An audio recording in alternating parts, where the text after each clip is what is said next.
Donc on va démarrer donc ce dernier atelier, en tout cas de ce qu'on a des ateliers B, avec Stéphane Molinaro, donc le fondateur et CEO de Learn Perfect, et puis Sylvie donc Soriano, Digital Learning Manager chez AGFOS. Alors oui, c'est AGFOS, mais c'est pas le AGFOS PME que vous connaissez.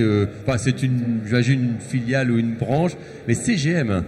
Donc vous allez nous expliquer un petit peu tout ça. Alors Stéphane, je suis content de faire cet atelier avec Stéphane parce que je pense que tu as été un des précurseurs dans tout ce qui était formation à distance, en classe virtuelle. Tu auras l'occasion un peu de nous expliquer tout ça. Et tu as une fine connaissance un petit peu des clés de réussite des dispositifs qui s'appuient sur ces pratiques. Donc ce que je vous propose, c'est de vous laisser directement la parole. Alors je ne sais pas si vous voulez qui commence, mais en tout cas je vous laisse démarrer. Bon, on va démarrer. Est-ce qu'on nous entend? Est-ce que oui? Ok. Bonjour, donc je vais d'abord me présenter à vous. Je m'appelle Stéphane Molinaro, je suis donc le directeur général de Learn Perfect, pour lequel j'aurai un slide de présentation juste après. Bonjour, Sylvie Soriano. Je suis responsable digital learning au sein d'un OPCA qui s'appelle AGFOS PME CGM. Et je vais commencer. Oui, voilà. On commence. Okay. Donc le sujet, c'est la manière avec laquelle la structure AGFOS PME CGM, qui est une émanation d'un OPCA, qui va être présentée en détail, a embarqué le digital learning dans son offre de formation à destination des adhérents, mais aussi des entreprises de la branche qui interviennent sur le secteur activité de l'art graphique. Et Learn Perfect est donc un des opérateurs, nous ne sommes pas le seul, à collaborer avec AGFOS PME CGM dans le cadre de la création et la diffusion de nouvelles pratiques de formation. Voilà, donc l'AGFOS PME CGM est un établissement de gestion du siège national AGFOS PME. Et nous sommes dédiés au métier de l'industrie graphique, communication graphique et multimédia. Donc OPCA, alors l'OPCA, qu'est-ce que ça veut dire? Donc l'OPCA, c'est un organisme paritaire, collecteur, agréé. Donc nos missions, elles sont donc d'abord sur du conseil auprès des entreprises pour élaborer leur stratégie de formation grâce à nos chargés de mission qui sont sur tous les territoires français, et il est chargé de collecter la contribution de formation des entreprises et le financement de la formation des salariés de ces entreprises adhérentes. Donc il représente un peu plus de 4000 entreprises, 4020 entreprises, soit 50 000 salariés. Plus de 9000 actions de formation par an sont menées pour un budget de formation de 18 millions. Et nous sommes en présence sur toute la France, Corse comprise. Ça, c'est un petit joke entre nous. Sinon, oui, donc être responsable formation digitale dans un OPCA comme celui-là, ça veut dire avant tout les accompagner dans la transformation digitale sur l'aspect formation. Alors Learn Perfect, on n'est pas une start-up. Comme Pierre, j'ai des cheveux blancs. Moi, j'ai créé Learn Perfect en 2002. Et à l'époque, l'Internet venait d'arriver. Mais avant ça, nous avions déjà conceptualisé une offre de formation en one-to-one qui permettait de faire du cours particulier ou du cours collectif synchrone à distance. Donc, en l'occurrence, l'utilisation des classes virtuelles. Donc, c'est notre ADN que d'utiliser une technologie comme un moyen et comme un support, mais en privilégiant dans le dispositif de formation les interactions et toute l'efficacité de l'interaction synchrone entre des apprenants et un formateur. Donc les éléments clés, c'est création en 2002. En 2005, on a commencé à embarquer des partenaires de contenu e-learning sur étagère. C'est un autre métier que de développer du contenu, que de l'animer sous forme de classe virtuelle. Et on a décidé, nous concernant, de nous adosser à des sociétés, et nombre d'entre elles sont présentes sur le stand, enfin sur le salon, pour embarquer leur contenu et rajouter une couche de service. Et puis notre entreprise s'est développée à l'international. On a une filiale à l'étranger en Afrique. Et comme on est un centre de formation et que le gros de nos équipes sont composées de formateurs et de consultants, sachez qu'on est bien sûr data docké et qu'on a un agrément qualité au PQF. qui est un élément rassurant pour nos clients finaux. Alors le contexte d'AGEFOS PME-CGM, je l'ai noté sur 6 points. Donc le premier qui est très important, c'est que c'est un tissu industriel atomisé. C'est-à-dire que les entreprises sont présentes sur tout le territoire français, mais de manière atomisée. 75% de ces entreprises sont des TPE, donc de très petites entreprises, moins de 11 salariés. Et ce secteur connaît une forte mutation dans tous les sens du terme, qu'elle soit organisationnelle, technologique et forcément derrière la mutation sur les aspects de compétences. Aujourd'hui, l'imprimé et les imprimeurs sont entrés de plein pied dans l'ère du numérique, que ce soit l'imprimé intelligent, l'imprimé connecté, l'imprimé adapté, personnalisé et évidemment l'imprimé digital. Donc cette mutation profonde et aussi complexe demande et oblige d'une certaine manière les imprimeurs à passer d'une logique de volume à une logique de valeur ajoutée, c'est-à-dire une valeur de service. C'est pour ça que j'ai mis que c'est un secteur à la fois industriel et également un secteur de service. Donc c'est 75% des entreprises sont donc des TPE, j'ai déjà dit, et ce sont également des entreprises qui sont éloignées des organismes de formation de branche. Nous comptons 10 organismes de formation de branche, c'est peu pour 50 000 personnes, et en sachant aussi que le tissu il est géolocalisé un peu partout sur le territoire français. Et c'est aussi des entreprises et des salariés qui sont éloignés de la formation d'un point de vue contrainte de production et contrainte d'organisation privée.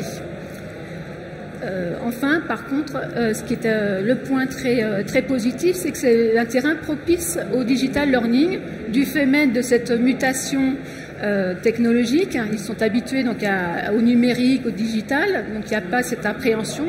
Et puis aussi parce que nous avons chez AGEFO PME CGM déjà mis en place des actions de formation digitale dans le passé. Alors nous poursuivons donc cet engagement dans le digital avec une forte volonté de développer donc le digital learning pour à la fois transformer le numérique et arriver, alors l'objectif, la finalité, c'est quand même d'arriver avec cet écosystème qui nous entoure, d'arriver vers une culture de l'apprentissage. Derrière, quand on dit culture d'apprentissage, il y a organisation apprenante, entreprise apprenante. Donc notre objectif, c'est évidemment de faciliter l'accès à la formation au maximum de personnes, mais aussi de les embarquer dans cette perspective d'apprendre collectivement et en cassant les cloisons qui existent. Je ne sais pas si je m'exprime bien. C'est-à-dire qu'il n'y a pas besoin d'être forcément un sachant pour former. On peut aussi, au sein d'une entreprise, former et être dans une démarche d'organisation apprenante. Et donc c'est pour ça que, non, je t'en prie. la loi Avenir et professionnelle s'inscrit bien dans la démarche qu'on avait initiée bien avant cette loi. Donc dans ce cadre-là, AGEFOS PME CGM a lancé un ensemble d'appels d'offres sur diverses thématiques. En ce qui nous concerne et ce qui nous réunit aujourd'hui, ce sont 4 thématiques parmi un thème un peu plus large. Une sur les applications logicielles au poste de travail, donc la bureautique. Bien évidemment, c'est pas stratégique, mais gagner en efficacité et mieux maîtriser les outils bureautiques dans le cadre de l'activité d'une entreprise reste un élément important. Et un lot était dédié à la formation aux outils. Il y avait un deuxième lot qui était, lui, beaucoup plus orienté sur des outils professionnels de la chaîne graphique, tout ce qui est PAO, Internet, multimédia. Donc avec des outils comme Photoshop, Illustrator et InDesign, qui sont vraiment des outils professionnels.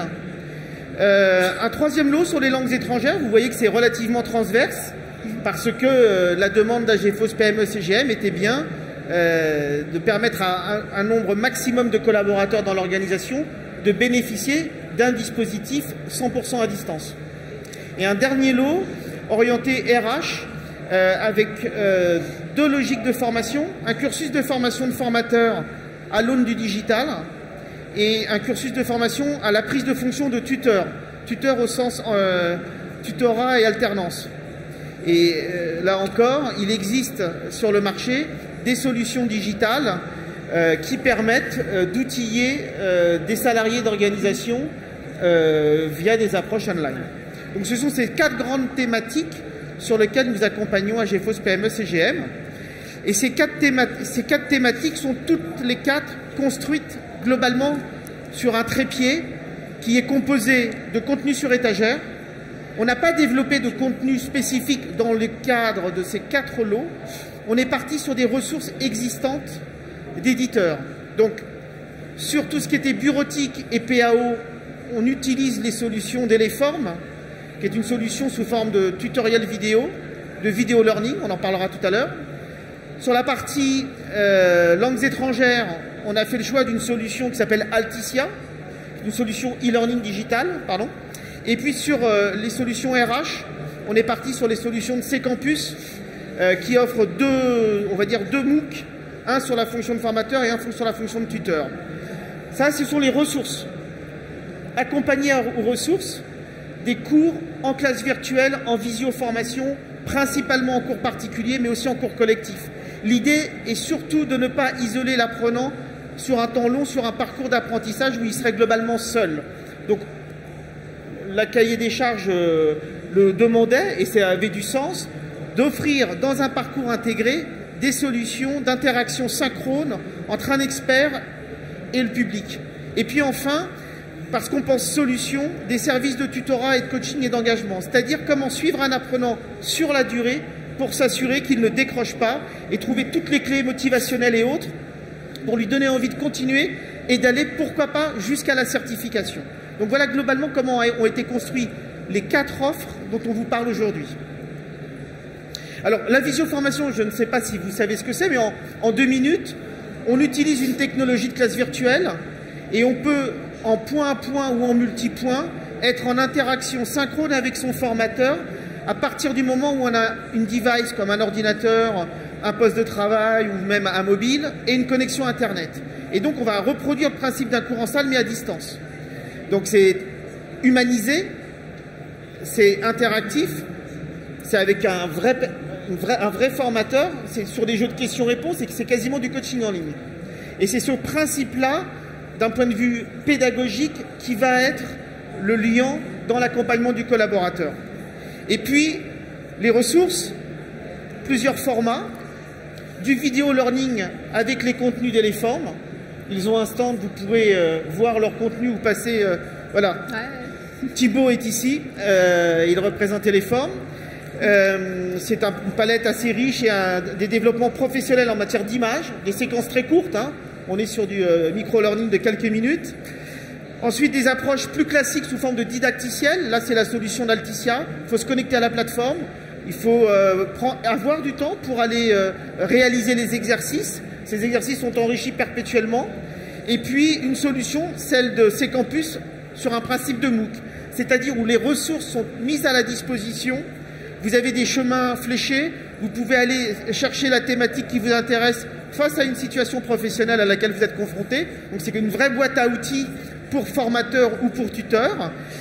Et c'est enrichi de cours collectifs en classe virtuelle pour du partage d'expérience. Donc c'est bien ce triptyque-là qui a été mis en place pour AGFOS PME et qui permet globalement... Oui, AGFOS PME CGM.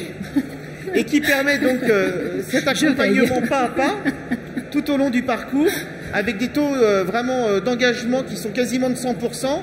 Parce que nous tenons l'apprenant, nous le motivons, nous avons des rendez-vous de principe qui sont fixés avec lui et qui nous permettent de ne pas être confrontés au décrochage classique de solutions formation e-learning. Je peux te laisser parler de celui-là si tu veux. Non, vas-y. Bon, donc voilà, on va vite pour vous laisser éventuellement des questions. Il nous reste combien de temps, Pierre? On est allé super vite. On a du temps, on a un petit peu de temps. Il nous reste un quart d'heure, alors on va prendre le temps. Voilà. Ah, 10 minutes de questions-réponses, voilà. D'accord, ok. Donc pour nous, si vous voulez, de par notre expérience, et puis aussi le retour d'expérience des adhérents d'AGFOS PME CGM, voilà, on pense que bien évidemment la techno est super importante et globalement il y a énormément de techno sur le salon, mais ça ne fait pas tout, et que la dimension humaine et la pédagogie sont des éléments extrêmement forts d'un projet qui va créer de l'engagement du collaborateur et le motiver sur la durée. Donc c'est vraiment cette formule ou cette équation qui est notre mantra sur des approches digitales. Et GeForce PME va nous faire un retour d'expérience. Alors, le premier retour, il est tout frais parce que ça fait que 3 semaines que les 74 actions de formation sont à disposition de nos adhérents. Donc ce que je peux dire, c'est qu'il y a un très bon accueil puisqu'il y a déjà plus d'une centaine d'inscriptions sur la formule de Learn Perfect. Les gens, les retours les gens nous disent que c'est innovant et surtout ils nous remercient d'une certaine façon, parce qu'on avait fait un petit peu avant une étude sur qu'est-ce qui vous motiverait pour aller sur du digital. Et à 45% d'entre eux nous ont répondu, alors je prends mon petit papier pour pas dire de bêtises, donc le contenu de la formation en lien avec nos problématiques métiers et la présence d'un tuteur. Et effectivement, cet aspect-là était très important pour nous, puisque déjà nos expériences antérieures nous avaient déjà montré ce genre de choses, mais là, les apprenants nous le font savoir de manière assez criante, et l'ADN de Learn Perfect est celui-ci. Et on se rend compte qu'effectivement, quand ils ont ce type d'offre à disposition, ils s'inscrivent plus volontiers, il y a beaucoup moins de barrières et ils oublient, alors parce que aussi ça répond aux barrières qui sont présentes, ils oublient le temps de charge de travail, plus ou moins, ils ont moins de crainte pour aller en formation parce qu'ils savent que c'est adapté à eux, de manière générale. Et puis c'est vrai que l'offre que propose notamment Eleform sur le cœur de métier, c'est donc une offre de formation cœur de métier sur les fondamentaux, mais ils savent que ça va répondre à certaines problématiques de leur métier. Donc c'est plutôt encourageant. Voilà, très encourageant. Voilà, et en ce qui nous concerne, on est bien sûr ravis d'accompagner GeForce PME CGM. L'éclatement géographique des adhérents de la branche et la structure de type TPE démontre, s'il en était, que le digital n'est pas obligatoirement la solution pour des grandes organisations, mais qu'au contraire, pour des petites structures qui ne peuvent pas se permettre de faire absenter leurs salariés sur de longues périodes, ou des structures qui sont loin, comme l'a dit Sylvie, d'un centre de formation local, ne sont pas isolés et peuvent donc bénéficier du même niveau de service. Voilà. Et puis juste quelque chose d'important, cette offre Learn Perfect n'est pas concurrente de ce que fait nos organismes de formation. On a aussi discuté avec eux pour s'assurer que ça allait être un complément à ce qu'ils font en présentiel. Et effectivement, ça matche bien puisque les fondamentaux sont vus à distance et ils ont plus de temps en présentiel pour faire les exercices pratiques ou en tout cas se mettre en situation professionnelle. Très bien, merci. Est-ce qu'il y a des réactions, questions dans la salle à poser à nos intervenants? Alors, personne. Pas de questions immédiates. Alors moi j'en avais une ou deux, moi en fait. Oui, volontiers. J'avais une première question, c'était ce que je constate, c'est qu'il y a des contenus un peu divers et des choses qui viennent d'Eleform, des contenus de ces campus, etc. Donc comment vous faites pour rendre la chose homogène? C'est-à-dire que plus les classes virtuelles, c'est-à-dire est-ce qu'il y a une plateforme, un LMS ou une plateforme que tu utilises? Est-ce que tu as tes propres outils? Comment on rend la chose un peu cohérente pour éviter un peu le côté je vais picorer à droite à gauche? Ça, c'est une excellente question. Ah, merci. Vraiment. Alors aujourd'hui, on est dans une solution 100% dans le cloud et tous nos partenaires éditeurs de contenu proposent l'accès à leurs ressources sans avoir besoin d'une LMS. Oui, d'accord. D'accord. Et le rôle de Learn Perfect, c'est d'accompagner un apprenant avant son entrée dans le cursus en lui présentant la plateforme qui a son interface et ses particularités fonctionnelles, ainsi que les ressources qui vont être à sa disposition. Donc on accompagne la découverte de l'environnement propre à l'éditeur plutôt que d'avoir chargé toutes les ressources. Il s'avère que dans le lot de nos partenaires, on a un éditeur qui n'a pas de contenu SCORMé. Et donc, si on avait dû embarquer son contenu sur une plateforme, on allait perdre en qualité de service par rapport à sa solution qui est parfaite dans le cloud. Donc, on a fait plutôt ce choix de dire on a une solution propre à chaque éditeur, on se charge d'accompagner l'utilisateur pour qu'il s'approprie l'outil et ces interactions de suivi et de classe virtuelle, elles se font avec nos outils. Donc globalement, c'est totalement transparent pour l'utilisateur. Voilà. Et on n'a pas besoin de faire un reporting comme on l'entend classiquement dans les grandes organisations en matière de taux d'usage et de suivi des apprenants. On a à le faire pour AGFOS, PME, CGM. Et ça, on a les outils pour ça.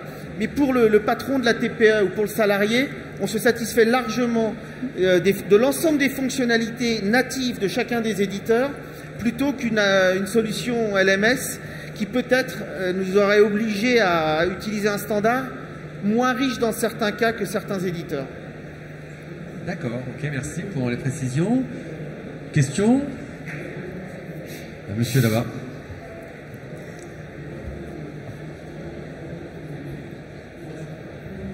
J'ai une question pour Madame Soriano. Je ne sais pas si vous pourrez répondre, mais comment vous faites pour allier sur une formation de 2 fois 7 heures, de 2 jours, une formation courte, comment vous faites pour allier à la fois du e-learning et les obligations d'inscription une quinzaine de jours à l'avance? Alors ça, c'est l'organisation de l'inscription, elle est en amont avec LearnPerfect, si j'ai bien. Et donc les personnes s'inscrivent. Il y a une moulinette à GFOS LearnPerfect qui vérifie tout ça. Et lorsque c'est vérifié, les gens ont l'accès direct après la formation. En fait, AGFOS, PME, CGM, jouant le rôle d'un OPCA, valide la demande qui est émise par l'entreprise adhérente auprès du conseiller d'AGFOS, PME, CGM pour savoir s'il est éligible à cette offre de formation comme une action collective classique que propose un OPCA. Une fois que l'accord a été obtenu par la dite structure, l'information nous arrive. On a donc un go pour lancer le dispositif et ensuite ce sont nos équipes qui prennent le relais, c'est-à-dire recueil des objectifs, évaluation, prescription d'un parcours, ouverture du service et delivery. Voilà. Pardon?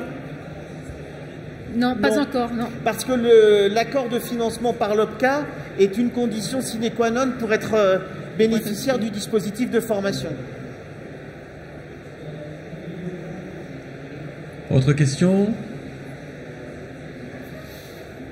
Alors, s'il n'y a pas d'autres questions, moi peut-être juste pour conclure, parce que je me suis toujours rendu compte que les classes virtuelles, c'est jamais simple pour les formateurs. Il y a toujours un petit peu d'appréhension. Alors toi qui es un grand spécialiste de l'animation par classe virtuelle, est-ce que c'est quoi les 2-3 conseils pour réussir une classe virtuelle? Alors, Nelly, qui est une de nos collaboratrices, a fait un atelier ce matin sur les 10 incontournables pour réussir sa classe virtuelle. Passez sur notre stand E50 et on vous donnera, on prendra vos références et on vous enverra la presse. Mais globalement, déjà avant toute chose, c'est une opportunité pour un formateur du monde traditionnel qui intervient en présentiel, non pas d'arrêter le présentiel, mais de s'ouvrir aux usages de formation en classe virtuelle. C'est pour moi une vraie chance pour eux. Ils peuvent travailler de chez eux, ils sont moins en déplacement tous les jours dans la semaine, ils marient les standards. Il faut assurément avoir une maîtrise de l'outil fonctionnellement.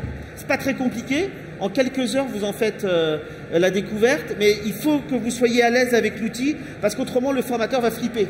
Et donc, ça va se ressentir et la formation ne sera pas qualitative. Donc, il y a une formation à l'outil et il y a une adaptation de la posture pédagogique d'un formateur en salle versus un formateur en ligne. Les grands principes, c'est quoi? C'est que l'unité de temps en formation présentielle, c'est la journée. En visio, en classe virtuelle, c'est l'heure.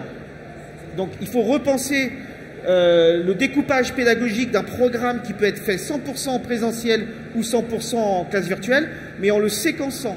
En le séquençant, ce qui est une opportunité, parce que vous allez pouvoir morceler la formation dans le temps, ce qui est propice à la mise en pratique entre chacune des sessions, ou faire rentrer un apprenant directement sur le module qu'il ne connaît pas encore et lui éviter les limites des cours présentiels, et on ne les oppose pas puisqu'on continue encore à faire des cours en salle, mais qui consiste à dire que si vous mélangez des gens qui n'ont pas le même niveau, pas le même métier, pas le même besoin et pas le même rythme d'apprentissage, vous risquez d'avoir des frustrations entre ceux qui ont dit bah, 30% du programme m'intéressait, ça veut dire 70% m'intéressait pas, d'autres qui vont vous dire bah oui c'est un programme standard, moi j'avais besoin d'une solution vraiment spécifique. Voilà.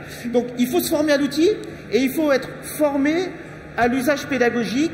Et là, c'est comment je vais vite, comment je casse la glace, comment je rentre vite dans le produit, comment surtout je ne lis pas des slides et je fais vivre l'apprenant en étant en interaction avec lui. Si c'est juste pour parler dans le micro, vous faites un PowerPoint, une animation flash, vous déroulez le truc, vous faites un webinar.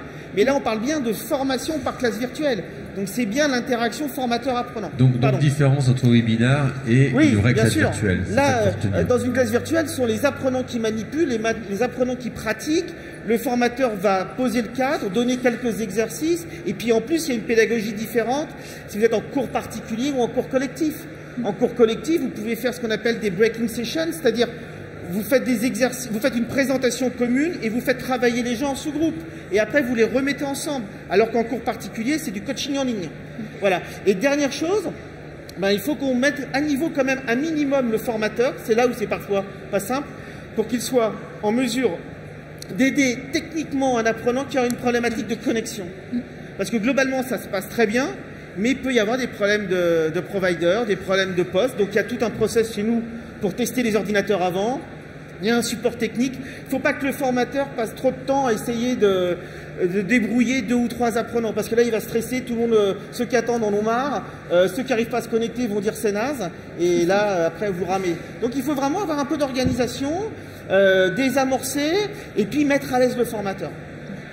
Voilà. Ok, beaucoup de passion dans ce que tu dis et c'est très clair. Merci beaucoup. Un mot de la fin. Oui, alors je voudrais en profiter pour faire une petite auto-promo pour AGFOS PME CGM. Donc lancé dans cette aventure digitale, je vous donne rendez-vous tous le 5 juin à 11h30 au salon Graphitech. C'est le moment où nous allons lancer notre plateforme digitale qui s'appelle My Learning Fab. Eh bien, rendez-vous est pris. Et puis stand, combien? Alors stand E50. Nous sommes avec 2 sociétés amies, partenaires, avec qui parfois on gère des projets en commun, ce qui montre qu'on peut être sur un marché très compétitif, mais avoir l'intelligence d'être dans le collaboratif et de marier les expertises. Voilà, et donc venez nous rencontrer avec plaisir sur le stand de 50.